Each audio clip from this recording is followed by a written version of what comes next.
Hey everyone, welcome back to the British Accent Podcast. I'm Nick. And I'm Emily. We're so glad you're here with us.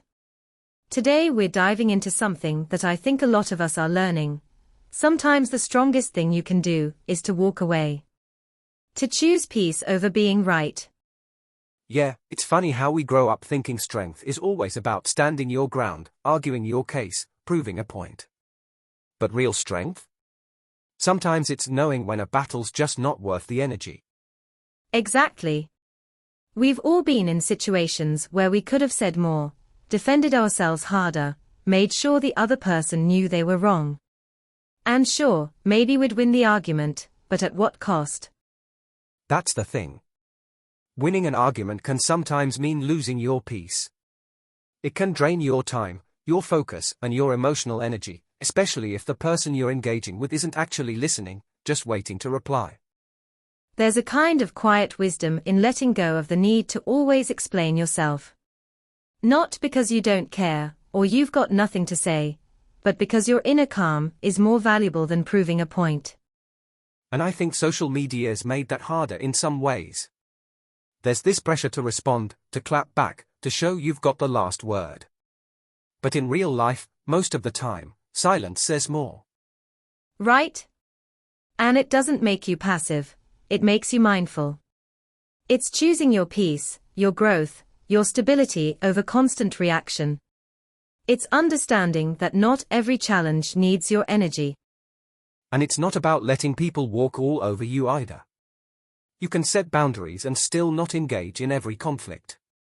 You can value your voice and still not raise it. And sometimes, walking away isn't weakness, it's clarity. It's knowing your worth so well that you don't need to argue about it.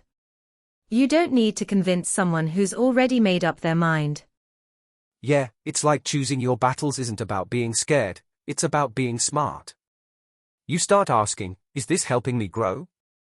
Or is it just pulling me into unnecessary stress? And let's be honest, some arguments are really just ego games. Who can talk louder? Who can outsmart who? But there's no real connection there, no understanding, just noise. And noise gets tiring. Especially when you're trying to protect your peace or focus on healing. Sometimes the real win is just not joining the chaos in the first place. It's also about emotional maturity, isn't it?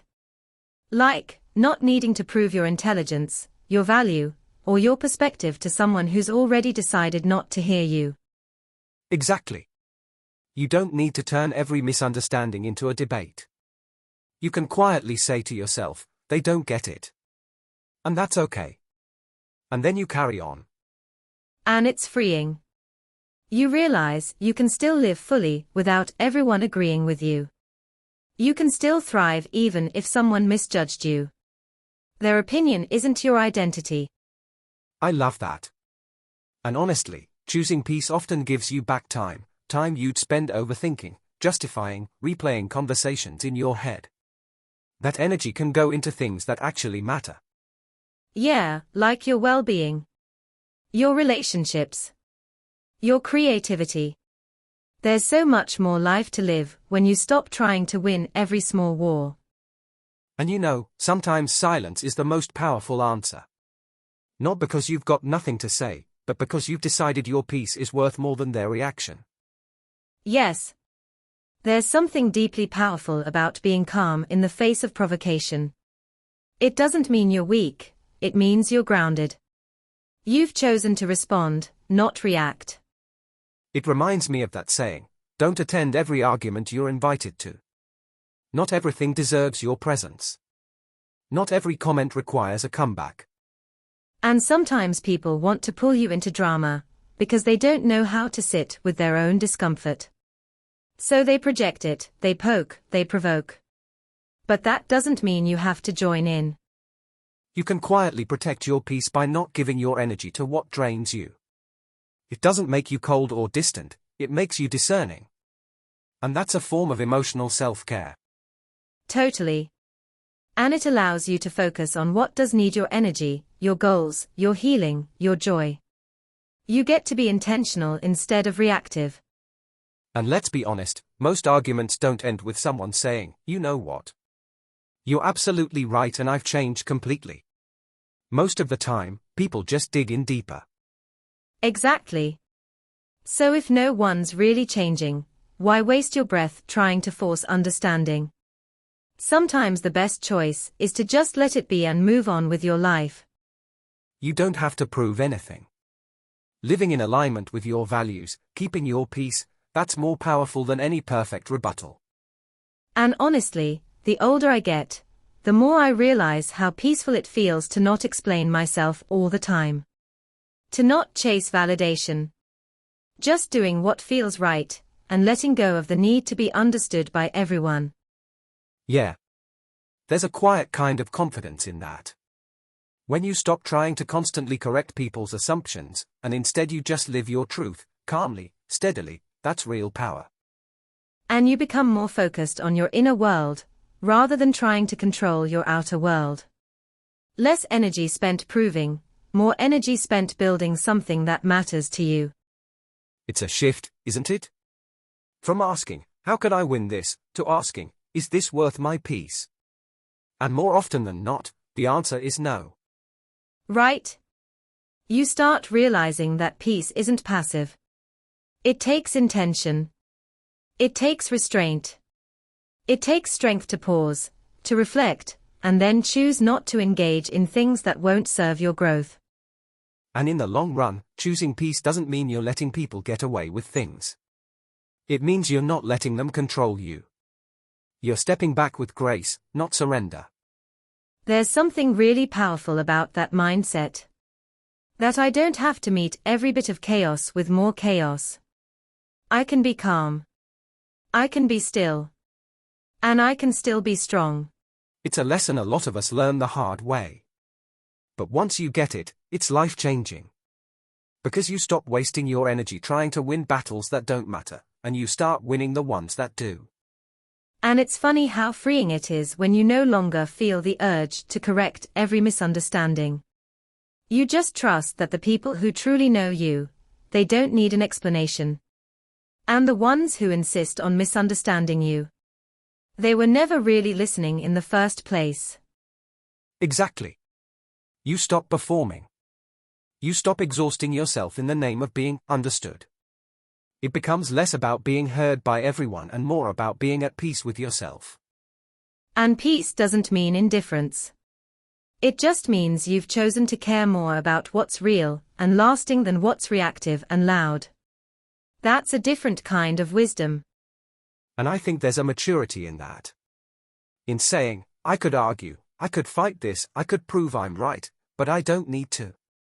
Because deep down, I already know my truth." Yes. And it also means you stop picking fights with yourself, too. No more second-guessing, over-explaining, reliving moments in your head. You get to just breathe. Let it go. There's a real power in letting go. Not as a form of giving up, but as a form of stepping into something more peaceful, more intentional. Like saying, "This no longer deserves space in my mind." And you get to walk away, not with bitterness, but with calm. You protect your energy. You protect your focus. You don't let every little thing steal your attention, or your joy. It's such an act of self-respect, really. To look at something and say, "This doesn't deserve my reaction today." Because your attention is sacred. And not everything is worthy of it. And once you really believe that your energy is sacred, you start setting boundaries without guilt. You stop entertaining things just because you can. You start asking, is this kind? Is this necessary? Is this worth it? That's a shift, isn't it? From reacting out of habit to responding with intention. It's not always easy, but it's worth learning. You begin to see that not all situations deserve access to your inner calm. Yeah, and peace starts to become a daily choice. Like waking up and deciding, I'm not going to let that message get under my skin today. Or I'm not chasing validation that never fills me. I think when we're younger, we think strength is loud. That being right is everything. But as we grow, we learn that real strength is soft, it's quiet. It walks away without needing to slam the door. That's so true. It's like you develop this inner filter that helps you pick your battles wisely. Not everything needs to be challenged. Not everyone needs to be corrected. Silence becomes your response, not because you have nothing to say, but because you've already said enough to yourself. And you learn to take comfort in that. That your peace doesn't depend on how others perceive you. It comes from how grounded you are in your own values and how well you know your own heart. Because at the end of the day, you're not here to win arguments. You're here to live fully. To love deeply. To grow intentionally. And none of that requires proving a point to people who aren't even open to hearing you. Right. You don't owe everyone an explanation. And you definitely don't owe every conflict your peace. If there's one thing we hope you take from this chat, it's this: you don't need to prove yourself to protect your peace. Some battles just aren't worth your energy, and that's not weakness. That's wisdom. Absolutely. Strength doesn't always show up as shouting the loudest. Sometimes it's the quiet decision to walk away, to breathe, and to let go. You're not here to fix everyone's perception, you're here to live with purpose and peace. Thanks for spending time with us today. We hope this conversation reminded you that choosing calm over chaos is not only valid, but brave. We'll see you in the next episode. And until then, take care of your mind, protect your energy, and remember, not every battle is yours to fight.